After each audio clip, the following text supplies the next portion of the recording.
Olá, como vai? Eu sou a jornalista Juliana Bonturim e o Fala BBC de hoje está no ar. Mais de 90% dos executivos consideram as mudanças climáticas o fator de risco mais sério para o funcionamento das suas instituições financeiras nos próximos 5 anos. Foi o que revelou o 11º relatório de Bank Risk Management, elaborado entre dezembro de 2020 e janeiro de 2021 pela EY, em parceria com o Instituto de Finanças Internacionais. O estudo contou com a participação de 88 companhias de 33 países.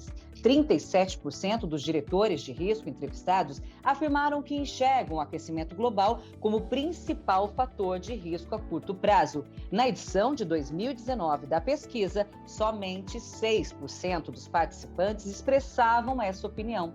Para discutir como o mercado brasileiro pode ser impactado por um cenário climático cada vez mais extremo, participam da conversa de hoje Rui Cabral, sócio-líder de risco e finanças para o setor financeiro da Y Brasil, UI Brasil, e Maria Eugênia Sousa Taborda, coordenadora para a América Latina da ONU Meio Ambiente para Instituições Financeiras. Sejam muito bem-vindos, tudo bem? Muito obrigado pelo convite, estar aqui com vocês. Saudar também a Maria Eugênia e toda a audiência aqui do podcast. Agradeço. Maria Eugênia, tudo bem? Tudo ótimo. Muito obrigada pelo convite. Um prazer estar aqui com vocês, com você, Juliana e Rui. Obrigada.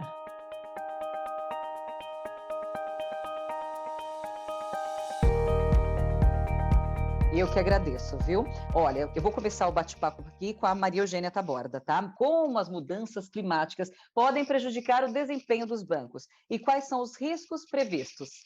Eu acho que quando a gente olha a questão de mudanças climáticas, a gente já está vivendo na pele, né? O que está acontecendo, sejam os desastres naturais, as mudanças de temperatura, excesso de frio, excesso de calor. Então, a economia está sendo impactada como um todo também, e os clientes dos bancos também estão sendo impactados. Então, a gente vê clientes de agricultura, petróleo e gás, mercado imobiliário, então, seja porque as safras, né, estão tendo ruptura, ou seja porque o mercado imobiliário, né, a localização está tendo impacto. Então, na medida que a economia e os clientes estão sendo impactados pelas mudanças climáticas, obviamente isso impacta as instituições financeiras. E que eu gosto de falar é que mudanças climáticas, ele é um risco sistêmico. Não é à toa que a gente tem o Network for Greening the Financial Sector, que é um network de reguladores financeiros que já vem estudando como é que as questões climáticas afetam os portfólios das empresas. Risco físico, risco de transição, e que no final trazem riscos para as instituições, sejam riscos de crédito e riscos operacionais. Então, a gente está falando como é que uma questão ambiental afeta economicamente as instituições financeiras e as empresas. E não é à toa que o próprio Banco Central lançou no final do ano passado uma nova regulação já incorporando essas questões climáticas. Perfeito. Rui? Ótimo, e aí, pegando nesse ponto, não é? Claramente o Banco Central já começou a conceituar na sua regulamentação o risco climático, trazendo esse aspecto de risco de transição, ou seja, os riscos relacionados com uma transição para uma economia de baixo carbono, que podem ser variados desde alterações regulatórias que possam impactar os clientes dos próprios bancos, que, dado as alterações legislativas, que esses clientes possam ser afetados nos seus negócios. Isso pode impactar a carteira de crédito dos bancos. Então, tem essa vertente, tem desde a vertente do comportamento dos próprios clientes dos bancos, né? Porque as pessoas estão procurando outro tipo de consumo, outro tipo de ações face àquilo que é o seu padrão de vida, seus atos de consumo, que isso também podem afetar, obviamente, os clientes dos bancos. Mas não só, não é? Quando a gente pensa também no risco físico, como a Maria Eugênia referiu, que tem a ver com aqueles impactos do clima, tanto na produção agrícola, por exemplo, devido a uma chuva mais intensa ou uma seca mais prolongada, a gente está vendo que esses eventos estão cada vez sendo mais frequentes. Então é preciso entender, tanto a médio prazo, não só no curto prazo, mas também a médio, como é que esses eventos se tornarem mais frequentes e com aumento da temperatura a nível global, como é que isso pode impactar os vários setores da economia onde os bancos têm os seus clientes, né?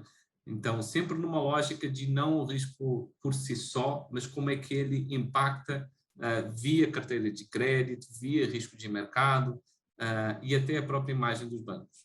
A gente, quando revela este risco como um risco sistêmico, a gente pensa sempre que ele pode ter várias formas de aparecer nos diversos riscos, inclusive operacional, e uma grande preocupação, tanto para os supervisores e agora também para as instituições financeiras, é como é que a gente garante uma transição ordenada para essa economia de baixo carbono. Como é que a gente consegue transitar para essa economia de baixo carbono com tempo e com as iniciativas corretas por parte das instituições financeiras, no apoio também dos clientes, porque a gente sabe que essa transição precisa de financiamento, né? Precisa de fundos para que seja bem sucedida. E aí o setor financeiro tem um papel muito importante. Quais são as principais medidas que as instituições podem tomar para amenizar essa preocupação? Vamos começar na Maria Eugênia.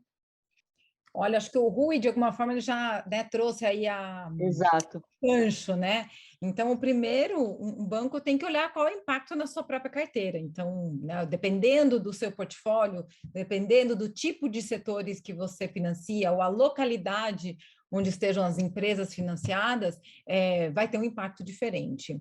Então, entender esses impactos no curto, médio e longo prazo vai ser importante para poder fazer essa estratégia de transição que o próprio Rui mencionou.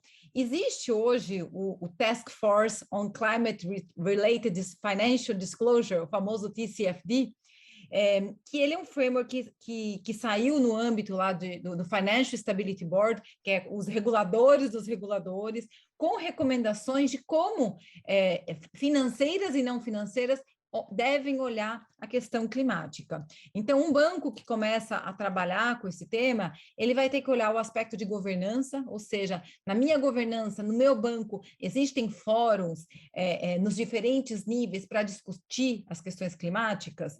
Qual a estratégia do meu banco para olhar isso? Quais são os riscos reais no curto, médio e longo prazo? E que tipo de métricas eu começo a ter para poder entender esses cenários. Então, isso é chave, acho que esse framework, o TCFD é uma sigla que todo mundo precisa incorporar, e a gente, na ONU Meio Ambiente, a gente pilotou isso para os bancos, porque isso não está no dia a dia, isso é uma variável nova, né? Muitos dos modelos de crédito se baseiam em dados históricos, e a gente está falando que a gente está olhando para o futuro, para os cenários climáticos. Quanto que vai subir a temperatura? Onde vai chover mais? Onde vai chover menos? Então, tudo isso são os cenários e as instituições precisam começar a fazer essas modelagens, precisam começar a entender esse impacto para que, de fato, posteriormente, possam olhar suas políticas de crédito, olhar suas políticas de portfólio e poder ajustando e ajudando os seus clientes a fazer essa transição, como o Rui falou. Perfeito. Rui, você acrescenta algum posicionamento? Eu acrescento, Marina e Eugênia disse temas bastante interessantes que aparecem na nossa pesquisa. A questão das métricas. Hoje há uma grande dificuldade em termos de harmonização das metodologias e métricas para a avaliação do risco climático. Isso é uma área que realmente tem que avançar. A gente está vendo que a União Europeia, nesse ano de 2022, vai avançar com stress testing no seu setor financeiro, já com algumas metodologias propostas. Então, a gente vê que é um tema ainda em evolução, que está ganhando maturidade. Então, esses claramente são pontos bastante relevantes de entender, ter uma metodologia base, conseguir avaliar, ter essas métricas, incorporar isso no seu apetite a risco do próprio banco. E outro ponto que a Maria Eugênia falou que eu acho que é essencial, que é o papel do setor financeiro em apoiar os clientes, né? Os clientes precisam de muito apoio, né? Se a gente pensar principalmente nas pequenas e médias empresas, que compõem um portfólio também relevante aí do setor bancário em termos de crédito, elas vão precisar de entender esse conceito, elas vão começar a precisar de apoio a algumas delas, em alguns setores, para fazer essa transição, e aí o próprio banco pode ter esse papel fundamental nesse suporte, sem dúvida alguma.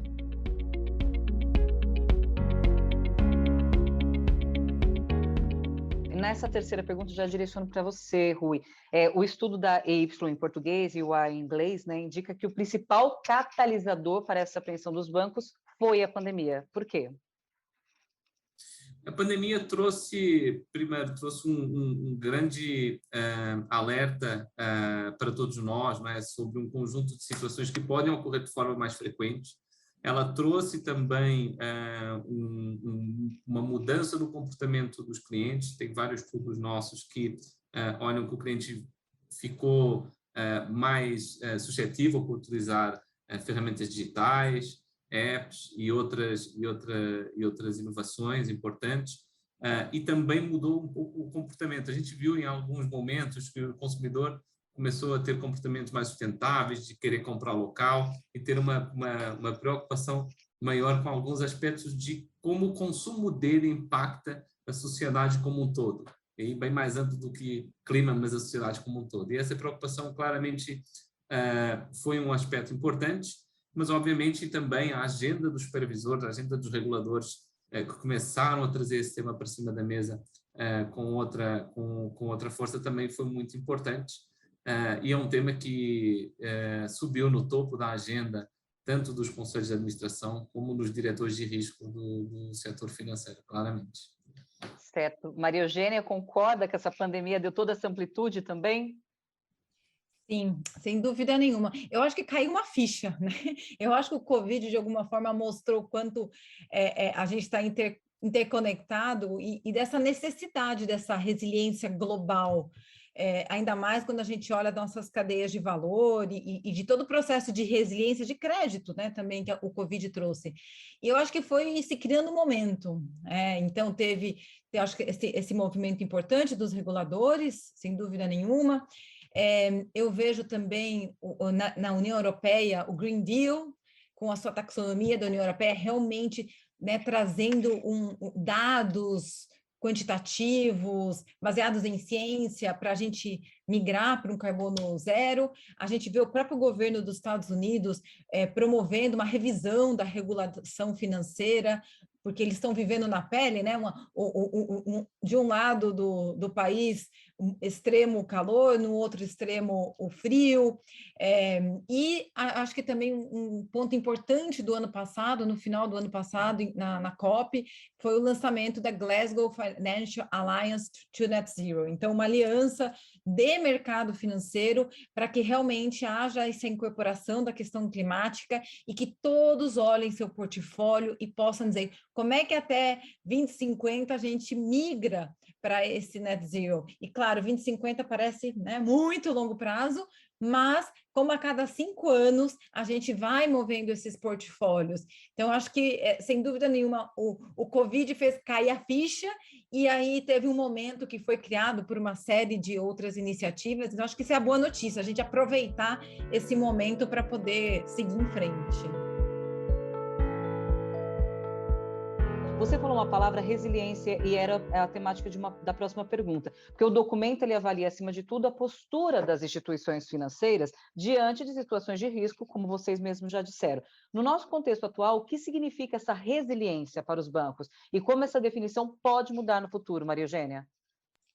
Olha, os bancos já há muitos, né, há alguns anos, pelo menos, já fazem os testes de estresse, né? Então, faz a projeção aí macroeconômica para poder ir assim, bom, se acontecer isso na economia, se for A, se for B, ou se for C, o que acontece com o meu portfólio? Então, basicamente, o que a gente está falando é como é que a gente olha esses cenários climáticos, se subir 1,5, subir 2, se subir 4 graus Celsius, o que acontece? Quais são aqui no Brasil, quais são os impactos na agricultura, né? Onde a gente vai, né? Vou pegar o exemplo da agricultura, algumas regiões onde hoje se planta café, talvez no futuro não será mais possível, onde a gente tem eucalipto, que tem uma grande necessidade de água. Então, pegando o exemplo da agricultura, a gente vai ter modificações. E as empresas vão ter que se preparar para isso, seja entrando em novos territórios, ou saindo nos territórios, ou investindo em pesquisa para melhorar, né, as suas mudas, a sua plantação. Então, a resiliência, ela está um pouco nisso, em conseguir fazer essas projeções futuras, em conseguir fazer alguns cenários e olhar o seu modelo de negócio para poder, seja, ou mitigar ou se adaptar.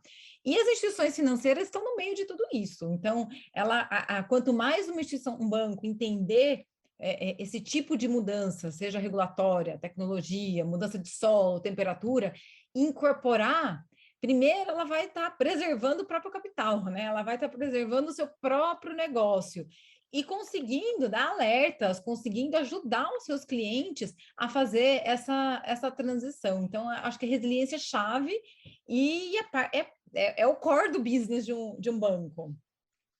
Perfeito. Rui? Sem dúvida. E a gente falou um pouco no setor agrícola, a gente pode pensar no setor vários, né? Por exemplo, tem uma grande preocupação se com o aumento da temperatura, se o nível do mar subir, um banco que tem financiamento imobiliário a longo prazo, será que esses financiamentos imobiliários estão em zonas que podem ficar alagadas? E do que vale o colateral nesse momento? Então, tem, assim, vários elementos que precisam dessa avaliação, esse análise de cenários. É um risco prospectivo, como a Maria Eugênia nos disse aqui, a gente olha para trás, não nos resolve, né? Não temos ajuda olhando o passado, a gente tem que formular esses cenários olhando para frente. E também ter essa visão de resiliência operacional. Então olhar o negócio, capturar oportunidades. Hoje a gente vê alguns setores, algumas empresas que se prepararam bem para aquilo que é uma economia de baixo carbono. A gente pode olhar o setor automóvel, aquelas empresas hoje que têm um percentual de negócio de carros elétricos maiores que outras, hoje são beneficiados em valuation por isso, no valor de mercado. Então tem também oportunidades de negócio para os bancos capturarem, tanto em mercado como crédito e operacional. Pensar num futuro de resiliência operacional no mundo em que a gente vive hoje, né? A gente começou o podcast aqui em formato híbrido, né? Que é o novo modelo. Antigamente a gente, se houvesse uma crise energética no Brasil por falta de chuva, a gente sabe que as centrais das instituições financeiras têm os no-breaks, tem todo um arcabouço para garantir a continuidade. Mas se todos nós tivermos nossas casas, isso não necessariamente é passível de ser executado da mesma forma. Então, há muita coisa que muda naquilo que, desde a pandemia para o futuro, muita coisa que a gente tem que pensar em termos de resiliência operacional, resiliência de negócio, e uma grande preocupação também por parte dos bancos que estão fornecendo esses produtos que a gente chama de verde, que há uma grande procura nos mercados de capitais sobre esses produtos.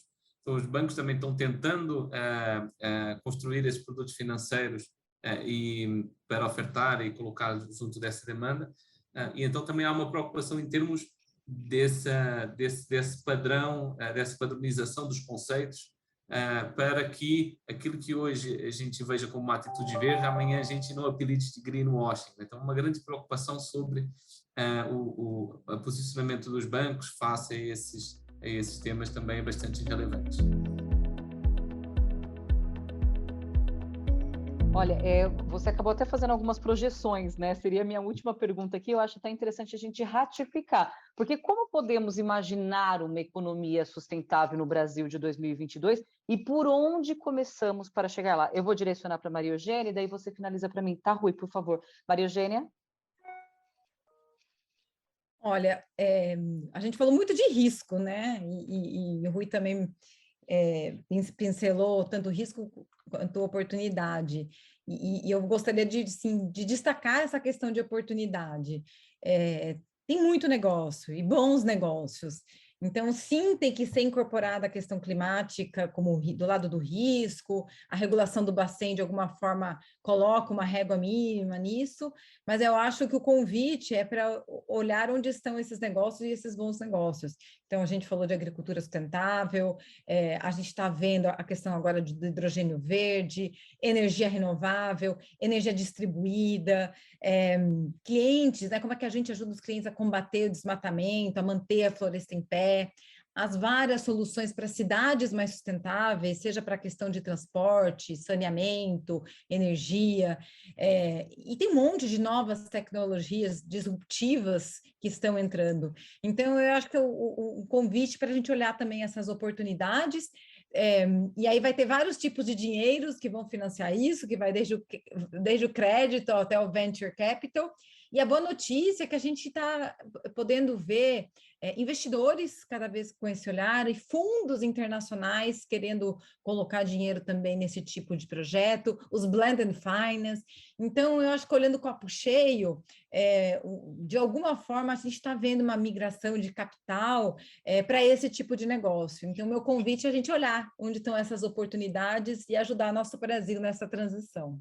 Rui. A gente está vivendo esse momento único de transição e isso é um privilégio para todos nós, que significa que o mundo como a gente conhece hoje, daqui a 20, 30 anos, está muito diferente e a gente faz parte dessa mudança, não é? Então, realmente tem muita pesquisa e desenvolvimento a ser realizada. A gente sabe que tem setores que hoje o seu processo produtivo produz muito CO2 e esses setores tem que continuar, porque a gente precisa dos produtos e serviços que eles nos dão, mas precisam de continuar de outra forma. E isso abre uma imensa oportunidade para investimentos, para pesquisa e desenvolvimento, porque a capacidade do ser humano é muito grande, né? A gente nunca pensou, se calhar, ser capaz de chegar à Lua, então a gente conseguir com os propósitos que a gente define para nós mesmos. Então, sem dúvida nenhuma, tem aqui um conjunto de oportunidades muito fortes. O setor financeiro vai ter um papel muito relevante em capturar essas oportunidades, em apoiar os seus clientes nessa transição. E, obviamente, no meio desse processo, tem sempre aquelas empresas que não vão ser bem-sucedidas nessa transição, outras serão. O grande objetivo é que a gente consiga fazer que a maioria das empresas seja bem-sucedida nessa transição e que nessa transformação econômica a gente consiga observar novas empresas aqui no Brasil que tragam tecnologia para o Brasil, que sejam campeãs fora do Brasil também. Então, é um momento único para a gente mudar essa matriz de produção e reformular também o nosso tecido empresarial aqui no Brasil, sem dúvida nenhuma. São tempos disruptivos, né, de quebra de paradigma total, realmente, que a gente está fazendo parte. Isso é tão importante, né, citado. Não vai existir o mundo que existe hoje, mas que tenhamos um mundo realmente melhor, né? E com propósito, e tudo precisa de investimento, por isso falamos sempre nesse setor. Agradeço, Maria Eugênia, pela presença conosco aqui, bate-papo, muito obrigada. Eu que agradeço, foi um prazer. E Rui, muito obrigada também, viu, pelo conhecimento. Obrigado eu pela oportunidade de estar aqui com vocês num debate tão interessante.